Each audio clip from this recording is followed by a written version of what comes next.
Hey everybody, welcome to Mason Plus. Got a great show today. Patrick McEnroe is coming up for you in just a little while. Patrick is a professional tennis player, former professional tennis player, now runs a tennis academy, works with a lot of young athletes, and we talk about competitive spirit and how to deal with mental health and how to deal for young athletes with NIL and with social media, all that stuff. So we get into that with Patrick a little bit later on. In the meantime, we've talked a lot about this. John Ireland, Travis Rogers, both enormously devoted fans of The West Wing, the classic Aaron Sorkin television series about the Bartlett White House. Fantastic show.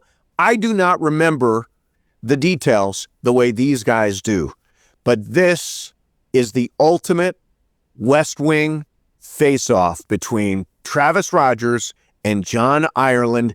Here we go.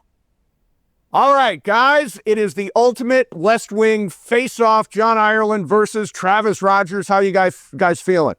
Molly Morello has stuck in my head since we did it on Crosstalk. I've been deeply shook. Now, Ireland, I want you to explain a little bit of why the West Wing is so important to you. It's my favorite television show of all time. I watch political shows all the time anyway. But this is the first show that I think didn't treat either Republicans or Democrats as idiots.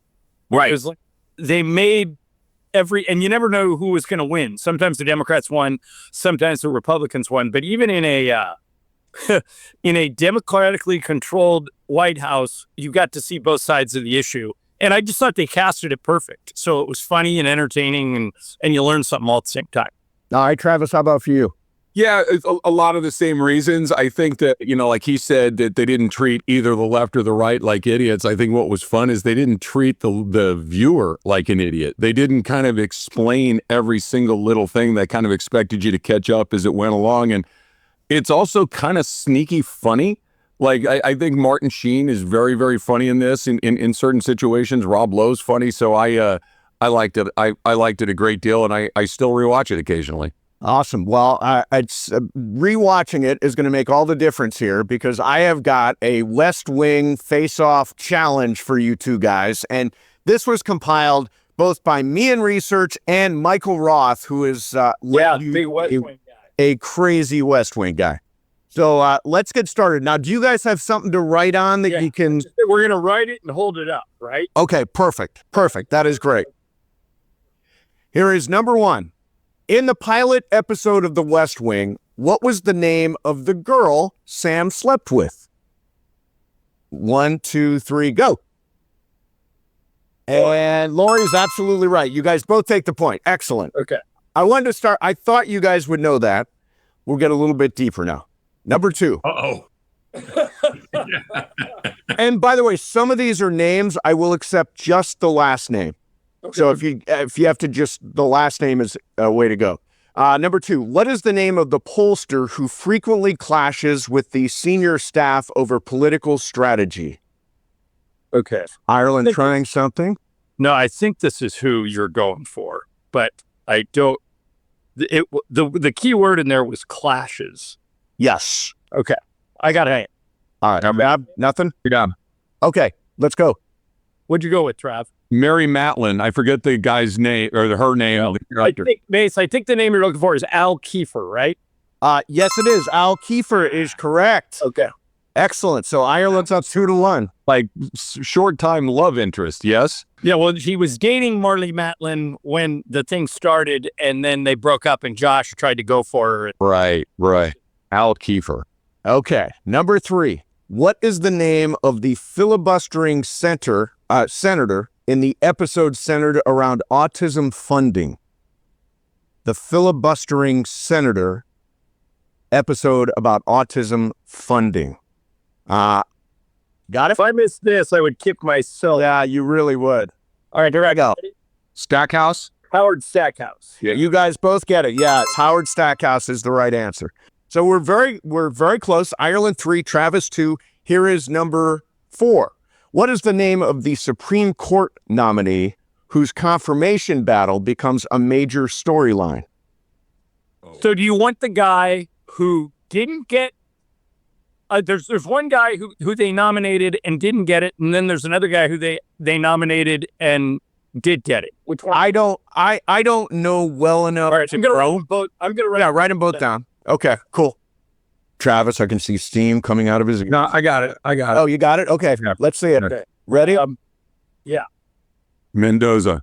I wrote Harrison was the one that caused him a bunch of problems. Peyton, Cabot, Harrison, but then they ended up nominating Mendoza. And Mendoza is the right answer. Yeah. Harrison's the right answer. No, Mendoza is the right answer. Mendoza is the right answer. Yeah. So I got it. Ireland 4, Travis 3. Number 5. That John is providing alternate deeper cuts is very alarming. Makes it scary, I right? can't tell you. All right, number 5. According to the Thanksgiving episode, what temperature should turkey stuffing reach to avoid salmonella? I don't know this, but I wrote down 400 degrees. 165. Travis takes the point. It is 165. Yes. Right. We're all even. All right. Number 6. What was the name of the fictional Middle Eastern nation whose treatment of women upset CJ during the arms deal storyline? Name of the fictional Mideastern nation CJ upset during the arms deal storyline. I thought it was an actual nation, but I think I know what you're going for. Okay. I wrote 1, 2, 3. Kumar. Kumar. Kumar is correct. Yes, you guys are both rolling now. It's 5-5. I think, by the way, did Michael give you that question? Yes. Yeah, he's mistaken. She was mad at Saudi Arabia. Okay. So wait a minute. So you are actually figuring out what Michael meant and still writing down the answer. Look, it's 5-5 right now, but I am so out of my league right now. I'm ridiculous. Ireland is so deep into this. All right. Here we go. Number 7. Lord John Marbury serves as the British ambassador to the U.S. What is his aristocratic title? Both writing? Mike, hold on. My pen went down. Hold on. Uh-oh. All right, hold on. I'm making a quick adjustment here. You're not on a time limit, so you're fine. I might miss this. Me too. All right. Trav, you got it? I got the Duke of Sussex. I wrote down Earl of Sherborne. You know what? Ireland, you are so close, but it's Earl of Croy. Earl of Croy is the correct answer. Okay. All right, so both missed on that. Still 5-5. Number 8. Retrieve a new pen. 1 second here. Okay, no worries. No worries. What's going on with you and pens? Pens. I don't know. I'm having a bad pen day, I guess. All right, so while Travis looks for a pen, I will set up this next question. Hold that. This is number 8. What is the name of the Democratic primary opponent Matt Santos defeats for the nomination? Well, there are 2. I'll write them both down. This is a Michael Ross special. Look at Ireland writing both of them down. I've only got one, so I hope Michael and I are on the same page on this. Well, there were 3. When they did the nomination episode, there were 3 people that were there. I wrote down it's either Bob Russell or John Hoynes. I wrote down Bob Russell. Bob Russell is the correct answer. Yes, and you're 6-6. I didn't go that deep into the primary, apparently. All right, John, here I'm gonna put you on the spot. What was Ed O'Neill's character's name, who also tried to get in late? Baker, Governor Baker. There you go. Very well off. Yeah, that's crazy. All right. I don't know any show this well, by the way. Not a single show I have ever watched. All right, number 9. What is the name of the federal judge Toby Ziegler threatens during a tense White House confrontation? The federal judge that Toby threatens during a tense White House confrontation. No, I don't think that person is a judge. I have got a judge's name. Try writing down a last name if you think you know. Well, federal judge. Okay. Toby Ziegler threatened him. I got nothing. Okay, nothing for Trav. I don't think this is what you're looking for. But is it Christopher Mulready? No, it is Judge Harrison. Judge Harrison. No, but yeah, that's what you had that question earlier. That's the white shadow, Ken Reeves. Right. Yeah. Yeah. Okay. So nobody gets that? Yeah. No, nobody gets it. Okay. Number 10. What seat does Sam Seaborn run for after leaving the White House? What seat does he run for after leaving the White House? I can't believe you guys know this, but you're both writing, and it's 6-6. And Okay, grab your answer. Yeah, I'm ready. California 47th. Yep. California 47th is right. Yes. You guys are tied at 7. Here's why I know that. I live in the California 47th.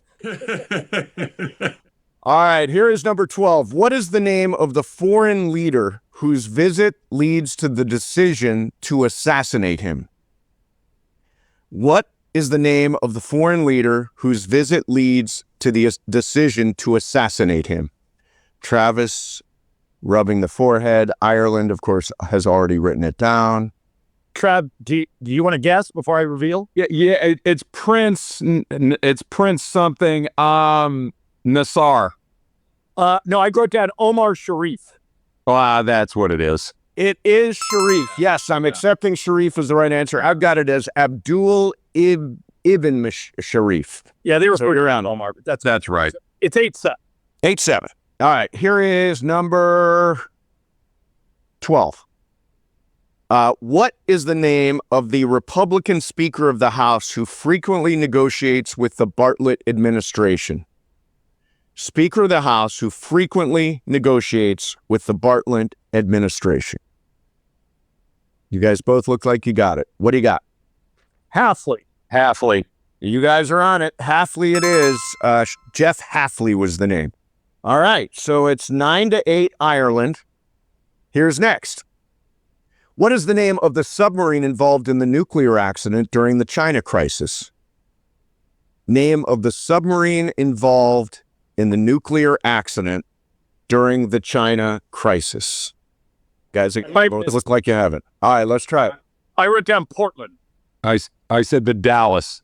It is the Portland. Yes, the USS Portland. Trav, you're thinking of the movie with Hunt for Red October. Oh yeah, that one. Yeah. Yes.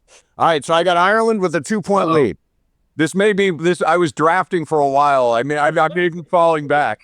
Now, this feels like a very deep cut. What DVD did Charlie want to buy with part of his tax refund? Her math. Secret Service. Yep, you guys both have it. Yep. Okay, I've got it 11-9 Ireland. Okay. I got a chance. You do have a chance. You're doing good. What was the name of the radio host President Bartlett lectured about the Bible in the pilot episode? Travis, thinking. I know who she was based on. I know that. And Dr. Laura, right? Right. I got it. I don't know. It's Janet Jacobs. It is Janet Jacobs, yes. And Ireland takes a 12-9 lead. All right, here we go. What song played during Agent Donovan's death and Bartlett's authorization of Abdul Sharif's assassination? What song played? Trav, I'll give you a hint. Yeah. It's if you've listened to our show, it might be Mason's favorite song of all time. This wasn't the version, but it might be his favorite song of all time. I can hear it in my head. I can't pull the name of it. I don't know. It was Mason. It was Hallelujah. Hallelujah is correct. Yeah, It was the Jeff Buckley version. I think you like the Cohen version, right? I like the Leonard Cohen version. Yeah, the guy who wrote the song. I did not know that. That's Okay. Yeah. So I've got it 13-9. I misjudged things a little bit. I only have 2 questions left, which means technically, Ireland, you have clinched this, but we'll do the last 2, as we say on Game of Games, for fun. All right. What was the name of Josh Lyman's psychiatrist? Josh Lyman's psychiatrist. Oh, look at Ireland, man. Look at Ireland go. Damn. He knows these inside out. I got this one. Okay. All right, what'd you go with, Kraft? Dr. Stanley Keyworth. Oh, good job. You got it. Yep, got it. All right, 14-9. We have one last one. No, 14-10. I got that one right. Sorry, 14-10. I have to keep it close for respect. I have to. Here's the last one. Did Aaron Sorkin ever appear in an episode of The West Wing? The answer is yes. He appears in the audience when Santos gets inaugurated. Yeah. They do a cutaway of him, and he's sitting there in the audience. Yep. Also briefly as an uncredited off-camera voice at one point. So yes, Aaron Sorkin did make an appearance both visually and audio during the West Wing. Well, guys, I think it was 14-11. Right? 14-11, 15-11? Okay. 14-11. The Omar Sharif and Jenna Jacobs I should have had, but the other ones I had no shot on. So it was a decisive victory. I have probably rewatched The West Wing 10 times. You were playing against a stacked deck. I was worried that I haven't rewatched in a while, and you know how I can't think of things, and that probably hit you a couple of times because Yes. you saw the Jenna Jacobs episode. Oh, the Jenna Jacobs and Omar Sharif are big misses by me. The music cut, no shot at that at all. Yeah. Hey, guys, this was awesome. I will let you know when it all drops, and really good stuff. Appreciate you doing it, and I'll see you at work. All right, man. See ya. See you later. Hey, see you guys. Well, there you have it, John Ireland. Man, he knows his stuff when it comes to the West Wing. There is not a single show in the history of the world that I know that much about. And yet, John Ireland, Travis Rogers, both devoted West Wing fans, and they know their stuff. Ireland just knows a little bit more, and he wins. Hey, Mason Plus is brought to you by my friend Jacob Imrani. If you are involved in any kind of accident in Southern California, he is the guy you want. Remember, 800-345-6789. That's 800-345-6789. All right, so was lucky to have a conversation with Patrick McEnroe. We get into a lot of subjects relating to young athletes in this modern NIL social media world, along with mental health. And we'll get into all that right now. Here's my conversation with Patrick McEnroe. Patrick, thank you so much for doing this, man. Appreciate it. My pleasure. Thank you for having me. Yeah, so I want to talk about mental health and sports, which I know is one of the things that is important to you. I will tell you up front that I was diagnosed bipolar back in 2000, and so that's something that I have managed my whole life. But now I notice, and this isn't necessarily bipolar disease, it is just stress, and it is demanding. How do you think athletes are doing when it comes to mental health and their mental health issues, and how has that changed over the years? Well, first of all, I'm glad you're doing well. Our dad actually got diagnosed with bipolar late in his life, so he kind of had to manage that in his final years, which wasn't easy at all. I think the good news is, Steve, that it's much more of a conversation now. Growing up as a tennis player, and my brother and I both played all team sports as well when we were kids, soccer, basketball, baseball. So we were also, had experience being on teams and that aspect of it. But being an individual athlete like a tennis player, I think is even harder than often being on a team, because it's all about you, right? It's all about your performance. There's nowhere to hide. There's nowhere to run. And for many years, there was this phrase we used in tennis, are you mentally tough? What does that mean? And that means, really for a lot of years, it meant you didn't really talk about it. You just tough, you suck it up, it up and tough it out kind of thing. And I think the good news is that started to change in the last, 10, 15 years particularly with prominent athletes speaking out about it. Or Simone Biles, Michael Phelps, Naomi Osaka in tennis, Marty Fish, who played for Davis Cup when I was a captain of Davis Cup. He came to the forefront to talk about that, his issues, that he basically, before he was supposed to play Roger Federer at the U.S. Open in the round of 16, which for him was, going to be one of the biggest moments of his tennis life, he basically got stage fright. He had too much anxiety, couldn't go out there. And his wife, they've been married now a long time, but I'm not even sure they were married yet, but they were in their relationship, and they were driving out from the city, from Manhattan to Flushing to get ready for the match. And, he was just so uptight about the anxiety. And, she said to him, you don't have to play. You don't, and it was kind of like a bell, I think, went off in his head. like, yeah, actually don't have to put myself through this if I don't want to. And I think that type of conversation now is starting to happen more, so that people can learn how to deal with it. And it's okay to deal with it. And it's okay to have anxiety, and it's okay to, the stress of being performing. And I think nowadays with all the social media, with so much information out there that players can see, that, fans can sort of basically interact with players if the player wants to, that makes it even trickier. So one of the things that will come up, and we talk obviously on my radio show all the time about mental health issues and players and athletes that are struggling. How do you interpret a mental health issue from just mental toughness? I mean, I think an expert would have to chime in a little bit more than I am there, but I think, to me, one can lead to another, right? So the more you can talk about mental toughness, Dr. Jim Lair, who's been doing this forever, and he's at the forefront of this conversation way before it was even a public conversation. And he got his start in tennis, and now he's doing it in, all walks of life. But he talks a lot about the process, and also as a player, and he worked with Jim Courier, Monica Seles, lots of other, big name players. And it's all about like understanding the process of why you're doing it, what brings you joy.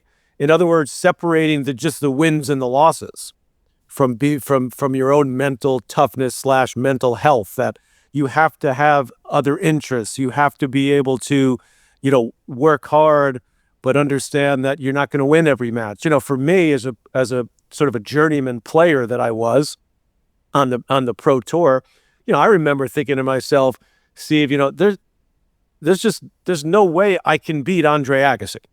Like, he's just too good for, when you're a kid, you have these dreams like, oh yeah, I could win the US Open, or I could win the French Open. And then when you get out there and you're on the tour and you've been out there for a few years, and you're ranked, as I was, between, 28 and 100, the reality, sets in pretty quickly that you're not going to win the US Open. You're not going to win Wimbledon.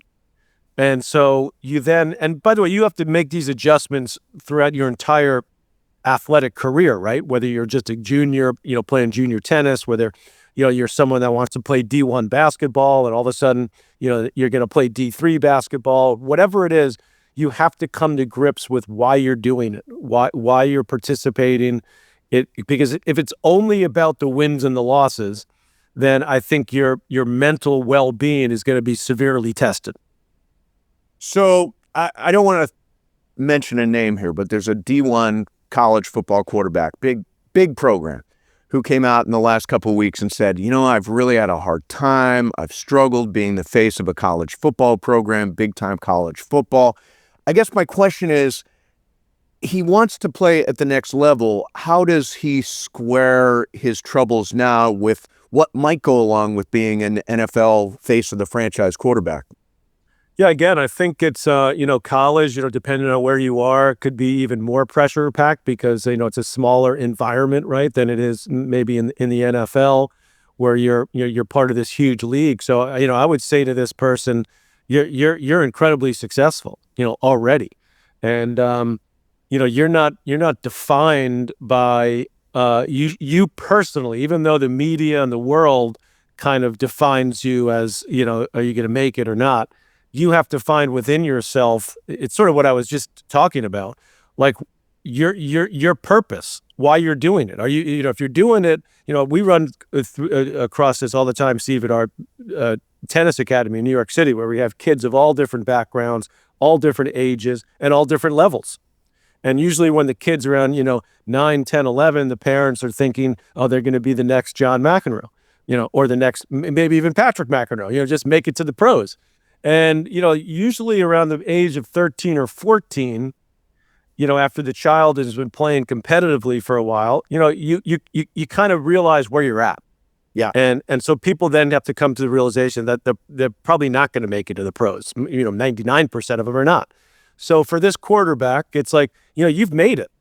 you've already made it to a certain level, and then you have to determine, okay, like, how much do I want it? Is it all that defines me? Because if it's all that defines you and you don't have any other interests or any other way of kind of feeling good about yourself, then probably it's not the right spot for you. Or, you do take a break. But I think the fact that people can now talk about it and seek, professional help is a very good thing and a very positive thing. So coaches all the time will talk about focus on the process, enjoy the process and the ride. Guys get completely addicted to outcome. Like outcome is the most important thing. How do you find joy in what you're doing? And you're a great example of this, finding joy in it, knowing that you couldn't be necessarily outcome focused. Right. Well, a couple of things that I realized sort of in my early 20s when I was out on the tour, that I took a pleasure in then saying, okay, I want to be the best that I can be. And so whether or not that means, making it to the third or fourth round of the U.S. Open, that's going to come and go, right? But, can I improve my speed? When I do the spider drill, can I, when I'm doing my weights workout, can I see some improvement there? In other words, little things, can I get 3 more miles per hour on my average first serve speed? And so I think if you could have those small things, which are not small, by the way, it takes a huge amount of, effort and work to get there. Can I do that? And I think if you can do that, then you can accept the wins and the losses a bit more, because I tell this to parents all the time at our academy. I was a pretty successful tennis player, professional player, and I won 1 tournament in 10 years in singles, and I won a bunch in doubles. But the point is that even the best players in the world don't win. They lose more than they win as far as winning a tournament. Carlos Alcaraz is number 1 in the world. The guy, but he's still lost the last 2 tournaments he's played. He's Carlos Alcaraz. Yeah. So you have to be able to deal with that. Tennis, teaches you that from a young age because there's no other choice. And I think whether, if you're a quarterback of a team, you have your team around you, you got to be the leader of the team. And I would say to this quarterback, and I'm sure all great quarterbacks do this anyway, it's like, focus on your team, focus on the guys around you, focus on making them better. What can you do to help them get better? Because I think, that team environment's a little bit different, but you could also do the same kind of things I'm talking about as a football player, as a basketball player. Can I get my 3-point percentage up just a little bit? But again, there's a lot of intangible things I think you can do in any sport, but particularly team sport, that can help maybe alleviate some of that win or go home pressure. So an aggravating factor for all of the stuff we're talking about right now is social media. And I've got to deal with social media. It's part of my job. And I know athletes get a bunch of criticism. They get praise, but they get a bunch of criticism. But they also need to, as they say, establish a brand. How should young athletes balance their attachment or their use of social media? Yeah, that's a great question. I mean, I get it all the time myself. You're riding your brother's coattails, in the broadcasting business, things like that. So you have to take it as part. Unfortunately, it's part of the world we live in. I mean, there are certain strategies, obviously, that people can do. Not follow people, or you don't even have to be on it. I mean, you and I kind of have to be on it because we're in that world, but as an athlete, you certainly don't have to. But again, there is that, each athlete can, now it's like they don't need to hold a press conference, right? They don't need to talk to someone they know in the media. They could just put it out there on their Instagram or X or whatever they're using. So there is that positive, I think, for athletes, that they do have the capability of growing their brand and also putting out the messages that they want to put out. When I get a really nasty message, as I often do, I'll sometimes respond to that.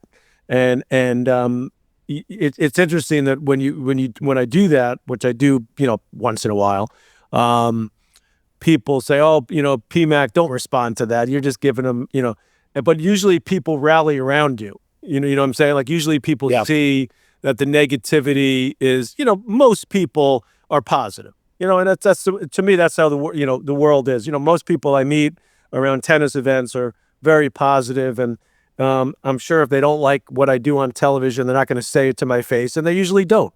So I think there's a lot more good out there than there's bad, and I just would focus on that.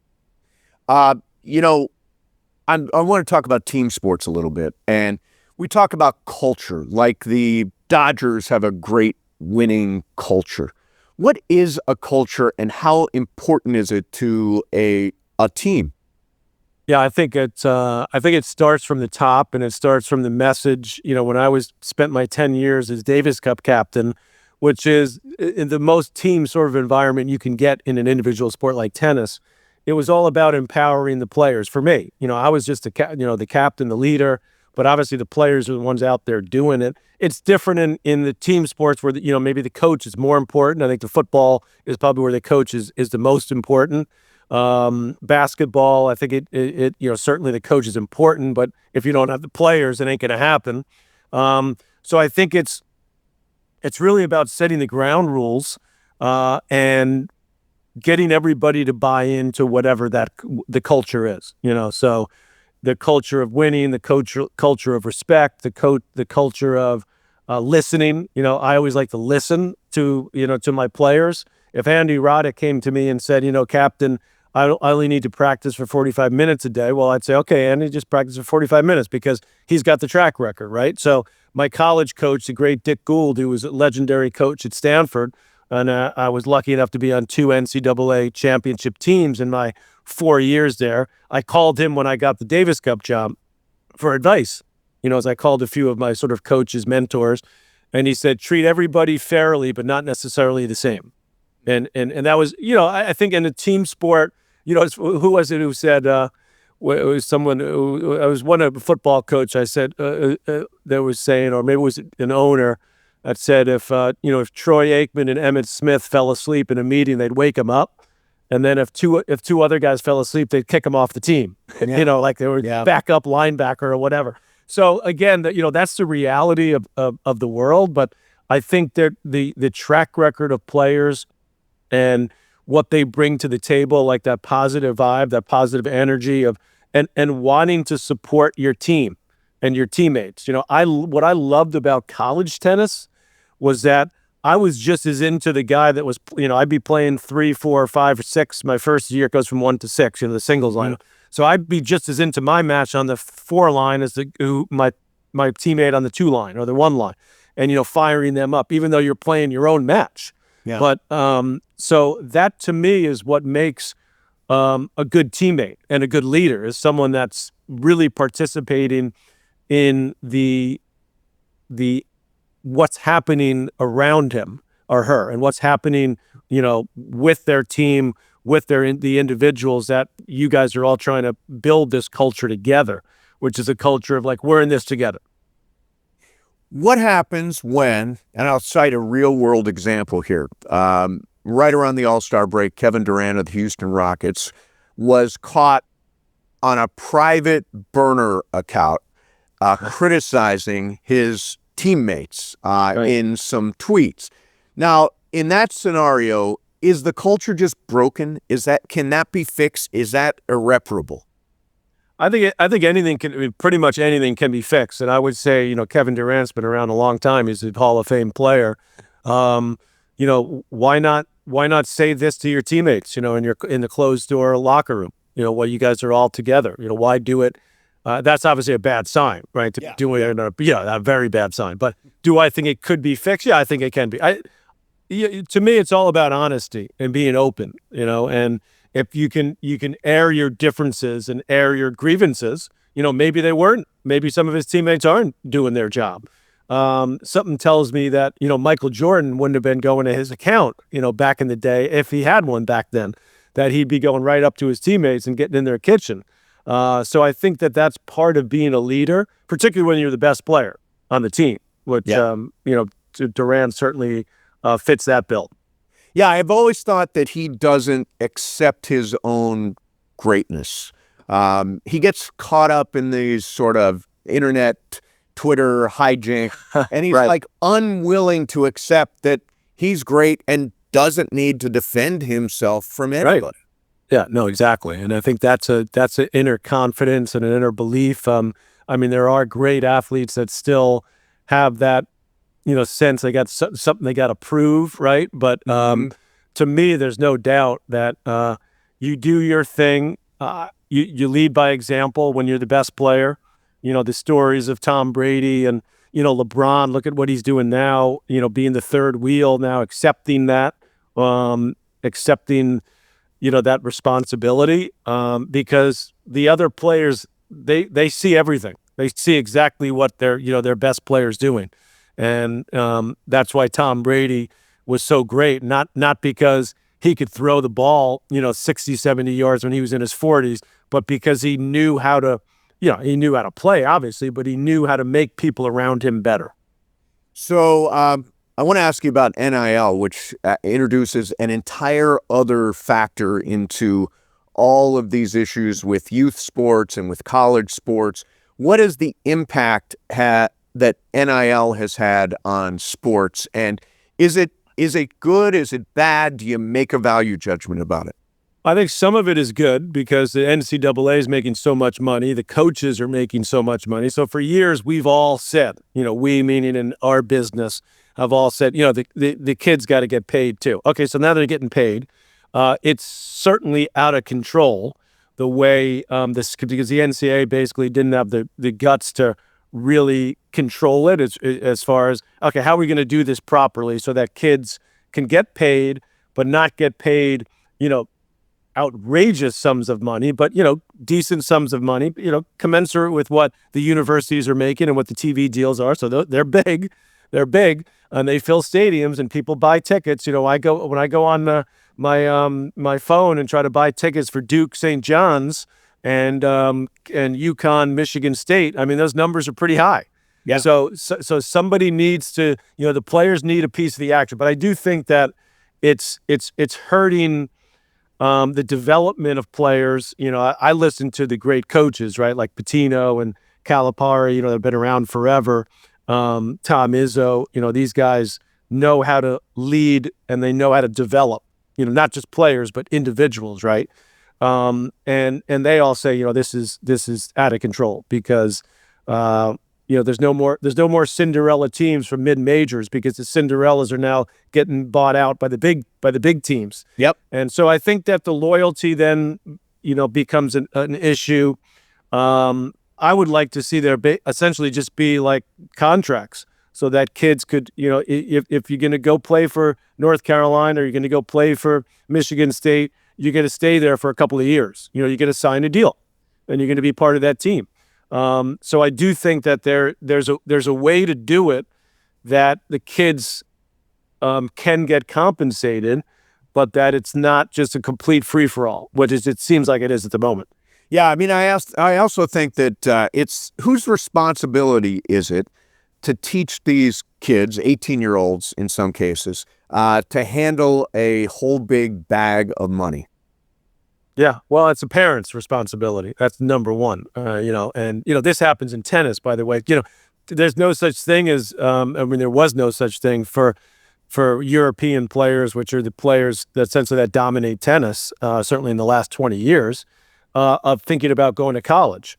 They're basically like, if you're a really good junior in Europe, you're 15, 16, you're basically a pro. So then you got to work through that. So you need good people around you.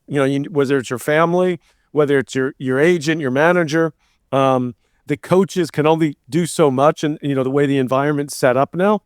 So now it's really about the players, and it's about them getting.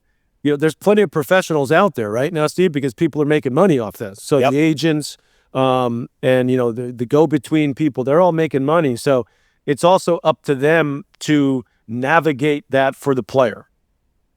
So in my world, I noticed this. There used to be a few gathering places for people where we'd all get under the same roof. There was church, and church attendance is down.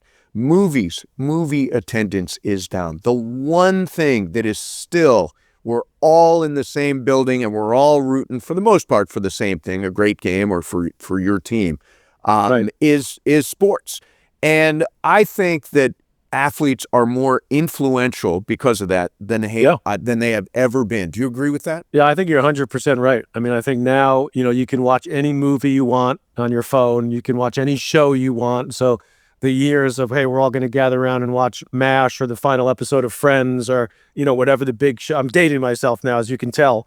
With those shows. I understand the references, so I'm also dated. I figured you would get it. But you're right. I mean, now it's about that big game. I mean, I was all fired up for the World Baseball Classic, which I had never paid any attention to. I mean, I'm a baseball fan. Sure. And then I'm like, oh, I got to watch, U.S. against DR and U.S. Venezuela. Like, I was into that. So, and I think you're right. And you with the money that these players are making, and the status that they have. I was doing a podcast myself earlier, Steve. I do one for the International Tennis Hall of Fame because I'm the president.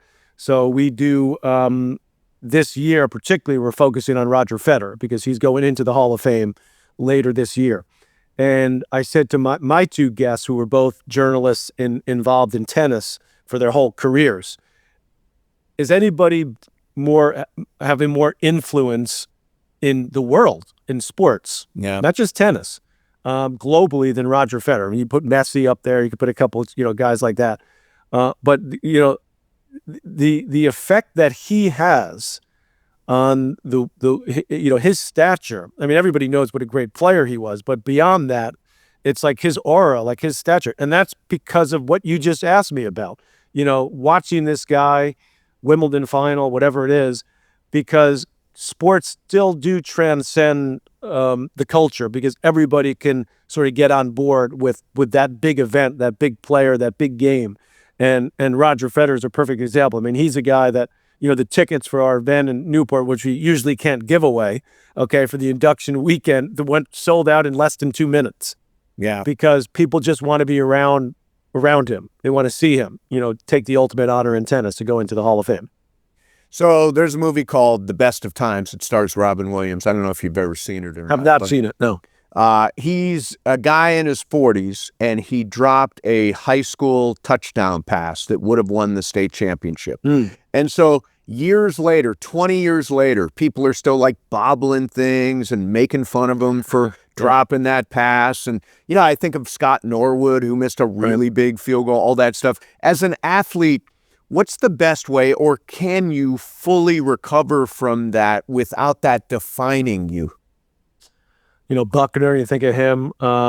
That's tough. I mean, but you also have to look at the bigger picture that you were there. I lost to Jimmy Connors in one of the famous matches when I had a huge lead. That year he made that run when he was 39 to the U.S. Open semifinals. I was up 2-0 love 3, love 40. Like I remember it like it was yesterday, and lost a match. But in my mind, most people who will come up to me will mention that match. Match. Even though I had a bunch of other matches I won when I was 2-0 down. So that's what I remember. So I remember all the times. I have to remind myself, that was a rough one. That was a brutal loss. It took me like months to recover from that. But I do. But it taught me something, and it taught me that when I got down 2-0, later in my career, that I could come back from that. But certainly, I can't speak to those individuals other than to say, the people we're talking about had a hell of a careers. Yeah, they were out there. They were, most people would, what I say, they introduced me as, my highest ranking was number 28 in the world. I'm like, that doesn't really sound that great. That's amazing. That's amazing. Well, that's what I'm saying, right? Well, people say, because I used to say, well, and I'm like, no, that's pretty damn good. Like I made it to number 28. Like I made it on the tour. Yeah. So I think you have to have that balance. But there's no doubt, and as you mentioned, it's with sports being sort of a place where people come together. There's a lot of pressure. There's a lot of pressure. And when my brother lost to Ivan Lendl in the French Open final, which was the one he was desperately wanted to win that he couldn't win. Yeah. And he had the 2-set lead. And I was there playing the juniors at the same time. We got together that night. John lost 7-5 in the fifth. And I said, big bro, it's okay, man. You're going to get another shot. And he goes, that was my shot. Like he knew then that he was never going to get back, or he thought, and he was right. He got to the semis the next year, but he never really got close again to winning the French Open. And I think one of the things I learned from him when we would play doubles together, later in our careers, was that he knew, like, sometimes, like, this is the moment. Like, I got to do it now. And when he didn't do it, he realized that he blew his moment.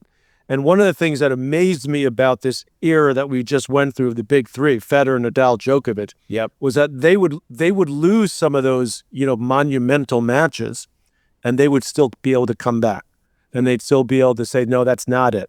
The tables haven't totally turned. I can still come back. I can reinvent myself, which is what Federer did in his late 30s, to all of a sudden beat Nadal in the Australian Open final. So that type of greatness is something that comes from within. I mean, you have to obviously have the talent, the genetic ability, but that ability to be resilient and to come back off the floor, off the mat. I know you lose all the time. That's that's part of the game. You're in the arena, you're going to lose. So I don't know. Have you heard of this guy, Shohei Ohtani? Not bad. Yeah, pretty good. So I don't know if you've seen this or not, but when he was a kid, he made this enormous goals chart. And at the middle, he had, be drafted, play in the major leagues. And I always think, and by the way, there's some interesting stuff in there if you get a chance to take a look. Like, for example, one of his goals or one of his disciplines was to clean his room every day. One of his goals was to be polite. One of his goals was to be someone people root for. I think goal setting is really, really important for athletes and for life in general. Oh, 100%. Actually, a gentleman came up to me yesterday. I was at the Miami Open doing an appearance, and a gentleman came, I did my little spiel with the whole group, took some pictures, and then a man came over to me. I was having my lunch, and he said, "Can I ask you a few questions?" I said, "Sure." He said, "My son has played in college, was a pretty good college player, and he's now wants to be, on the tour."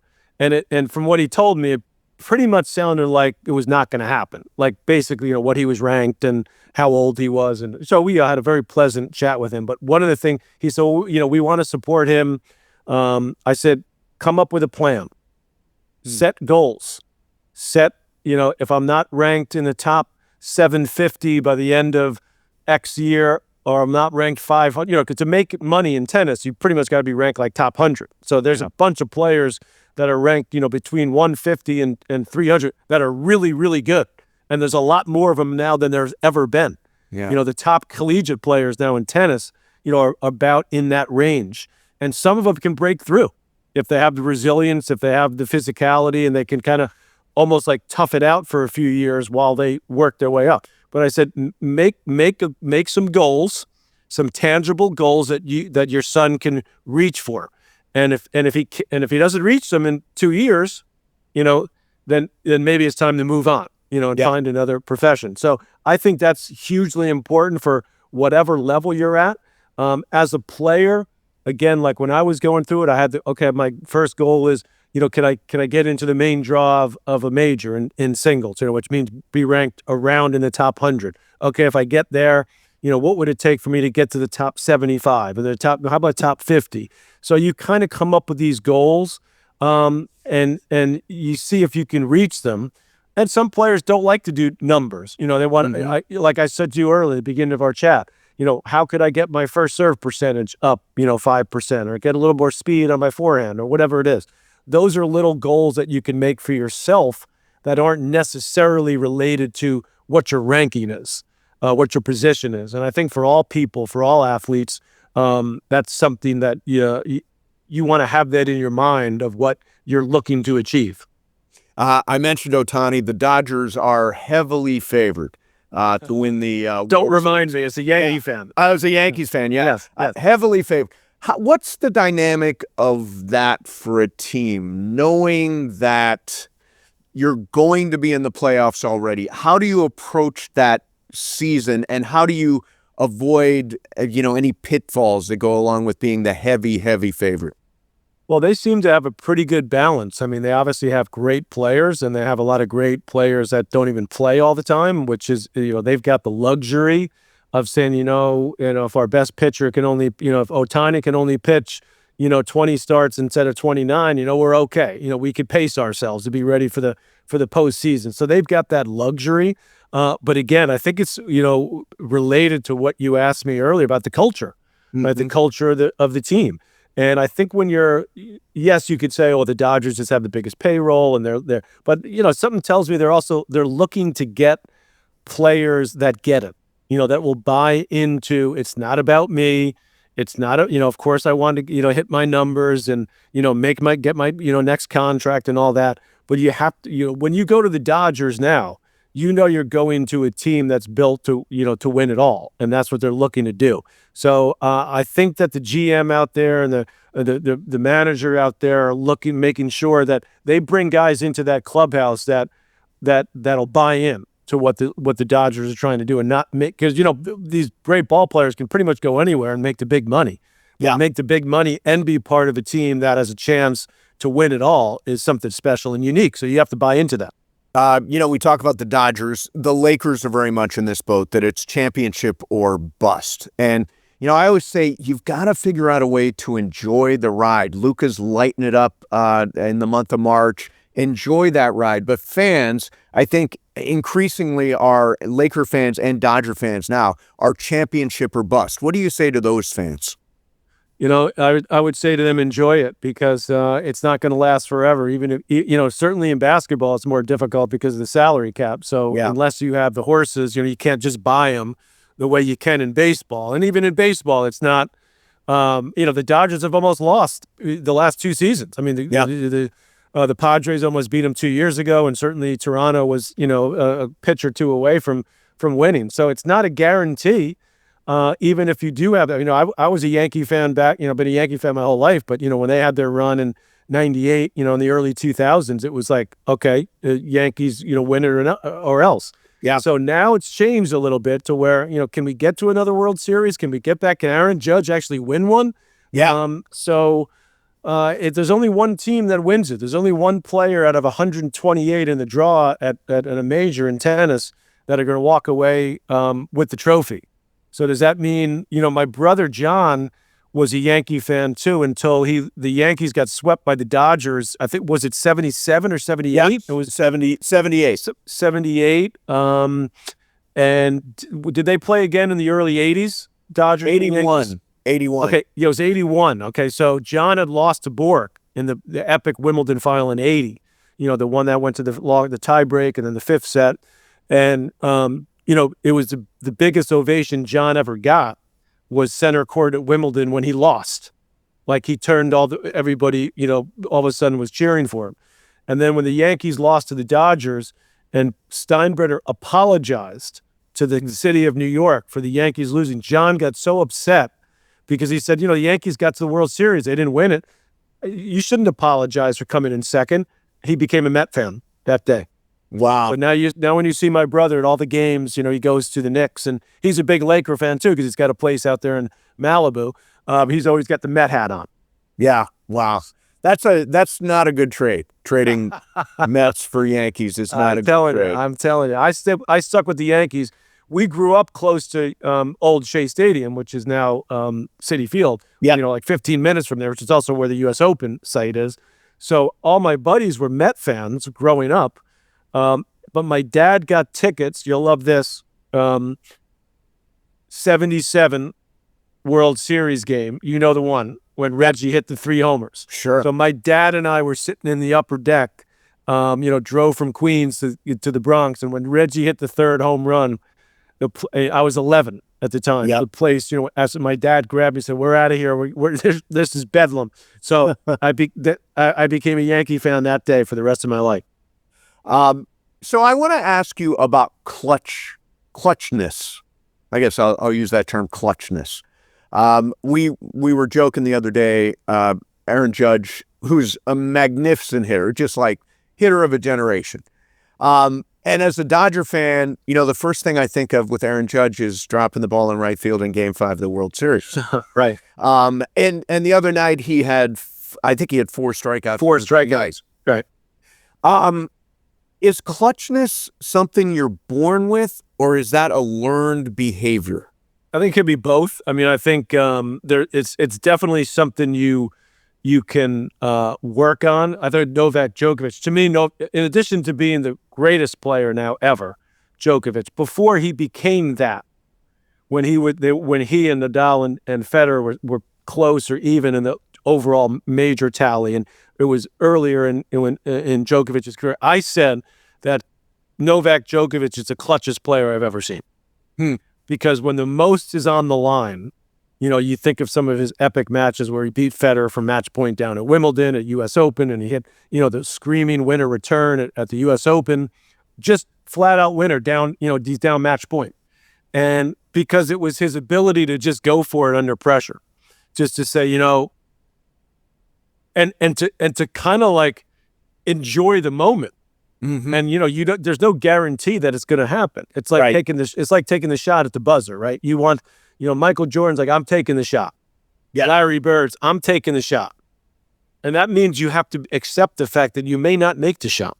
Yeah. Right. Because it doesn't happen every time. I mean, we remember those moments when it does happen. We remember Ohtani, feeling the moment in the postseason. It's like, okay, Ohtani's going to hit a home run. That's what he does. Yeah. Now, baseball, it's much trickier for that to happen on a regular basis, right? Because you're a great hitter if you make 3 hits out of 10. Yeah. So that to me is even more difficult. I mean, Barry Bonds, as great as he was a terrible postseason player comparatively to what he was in the regular season, and you could make the same argument for Aaron Judge. I think in other sports, it's not easier, but it's the pattern is going to be there. It's Michael Jordan. It's Joe Montana. It's guys that'll step up and be. I think it's a willingness, Steve, to say, I didn't get it done. Yeah. Where you're just going to say, I'm going for it. And that's. And Djokovic was doing an interview once when, and I think this really kind of ties into everything we're talking about. And the interviewer asked him, he says, well, you've always been known for your mental toughness. And he started to go on. And Novak said, no, hold on a second. I had to work at that. I wasn't always mentally tough. In other words, people assume that you're just born with that. So it is something that, yes, partly you can be born with that sort of gene, but that comes from just being great. I think so that to me that's more of a physical thing. Michael Jordan is Michael Jordan, not because he was clutch, because he was a freak athlete, and then he also was super clutch. And I think Novak Djokovic is the same. And he said, "No, that's something I really had to learn and had to work on, so that you can actually be clutch or have the opportunity to be clutch when it matters most." As a tennis player, as somebody who works with a lot of young tennis players, what do you think of all these tennis courts that are being flipped into pickleball courts? I don't mind it because I think that I love to see people getting exercise. So, tennis is a very difficult game to master, number one. But to pick it up, if you didn't play when you were a kid, is actually very difficult to make it like worthwhile. Because it's hard to keep the ball in the court, keep it in play. So anything that gets I was told it's not a racket, it's a paddle in someone's hands for pickleball, that's a good thing. And, I'm finding like we have pickleball courts at our academy. And when people will try pickleball, most of them have played some tennis, so they could pick it up fairly easily. And then a lot of them will say, well, they want to go back to tennis because tennis is obviously much more difficult, much more challenging. But I think it's actually a win-win. I know a lot of tennis, people say, oh, no, they're stealing our courts. And I was flying into the desert, California desert, a couple weeks ago for the tournament. I was out at the Indian Wells, which is an awesome event. It is fantastic. As I'm flying in, they've got all the golf courses and the pools and all that and tennis courts all in those communities or what have you, hotels. I noticed that so many of the tennis courts, they have a lot of tennis courts in Palm Springs. They're now like half tennis, half pickleball. Yeah. So the pickleball is definitely making strides. And to me, it's all good because I think, the tennis numbers are up. Yep. There's certainly the big events in tennis are hugely popular. And if I can, just say our tennis academy is thriving. So we tons of interest from kids and all different backgrounds playing tennis. So I think it's a positive, really. Last question for you. This is about winning. So a friend of mine won an Academy Award, and I asked him what he remembers about it. And he said absolutely everything. He says he deliberately paid attention to who he passed, the process of walking up to the stage, being handed the award, giving a speech. He remembered everything. And I think that is really powerful, the idea that you can, when you do win and when you do succeed and when you do reach the outcome you are hoping for, that you remember it, that you soak it in, that you enjoy it, and that someday you know the details of it. Yeah, I'm glad for that person, because that's in some ways surprising. You hear, I think, well, athletes generally, I don't know how old your friend was when he won the Academy Award, but I'm guessing not that young. So you gain an appreciation, right? You've been in the business, you've been struggling, for years and years, I'm sure. So you see that carrot in sports. You tend to get those things a little bit earlier in life. Yep.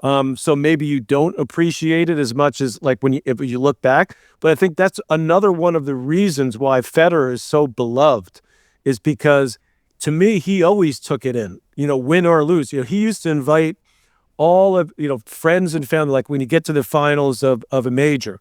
And I remember this one year when he was in the finals of French Open, which he had never won, right? I mean, he did end up winning it finally, but he still hadn't won it. And Nadal was just beating him every year. And this one final, Nadal just destroyed him. I think he lost 3 games. In one of the finals they played, it's like 2-0-1. And Roger had invited everybody to come in to, celebrate or just to be with him.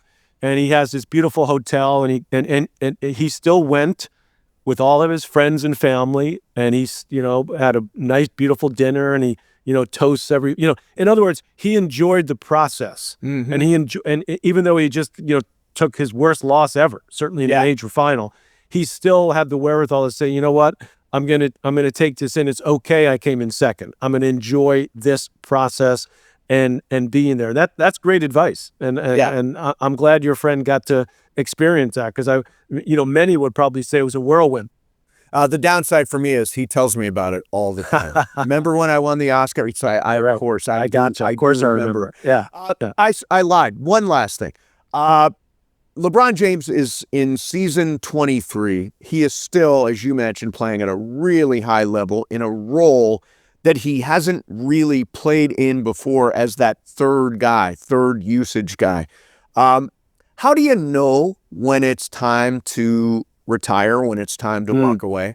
Oh, man, that's such a tough question. Because Djokovic, I think, is dealing with that himself. He still wants to keep going. He's still close to the top, while not at the top. Tennis, as I said at the beginning, you can run, but you can't hide, in basketball too. I mean, LeBron sees that, Luke is the guy, so he's got to defer to him. And for someone as great as he is, that's pretty mind-boggling, that he can do that he can be willing to do that. But he's always been a great team player. It's sometimes to a fault, maybe, like people would argue, the anti-LeBron people. But that's part of what's made him great. It's a team game. Yes, an individual superstar can take over the game. And maybe he'll have his moment where he can do that. But, it's about the team, and it's about understanding what your role is. So that's part of his legacy. Yeah. The fact that he's willing to do that. I don't think Michael Jordan, would have wanted to do that. Nope.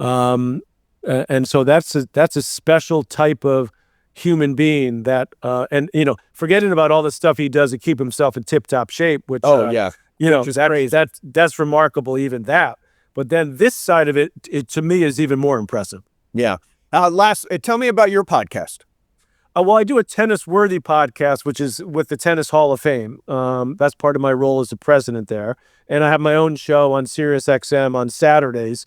That's called Holding Court with Patrick McEnroe. So that's it's actually nice, because they sort of gave me it's not the greatest time slot, as you'll know as a radio guy, 7 to 8 a.m. on Saturday morning. Yeah, but that's challenging. That's challenging, but they gave me that to talk tennis, which I like. And now, I pretty much do half tennis and half, so tomorrow I'll do the show. It'll be March Madness, and it'll be tennis. Maybe it'll be a little NFL. So it's nice for me to be able to sprinkle in my interests in other sports. So that's kind of give me the platform to do that. I did my own podcast for 4 years, which is also called Holding Court. And so now I get to do that for SiriusXM and do one that's specific to tennis and tennis history with the International Tennis Hall of Fame. So keeps me busy, keeps me out of trouble, Steve. That's awesome, man. Well, I appreciate the time today. I'd love to do this again down the line, especially when it comes to particular specific issues with athletes in sports. You're an unbelievable resource. So thank you so much for coming on. I thank you for having me. Keep up the good work.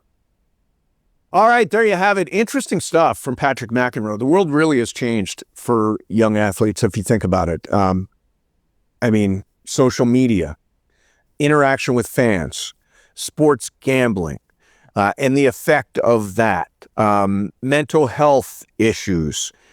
It's gotten very complex, and it's great to have a smart and sane voice like Patrick out there advocating for young athletes. Well, there you have it. There is your Mason Plus for today. Don't forget, subscribe to the show on Apple or on Spotify. Leave a 5-star rating and a review. A review is very much appreciated. Helps us with the algorithm and all that stuff. We're also on YouTube, of course. We're on the ESPN LA YouTube channel. The easiest way to find the show is to search Mason and spell out the word plus, and it will take you right to all the episodes of Mason Plus on the ESPN LA YouTube channel. Thank you guys very much for watching, and thank you very much for listening. We'll see you next time.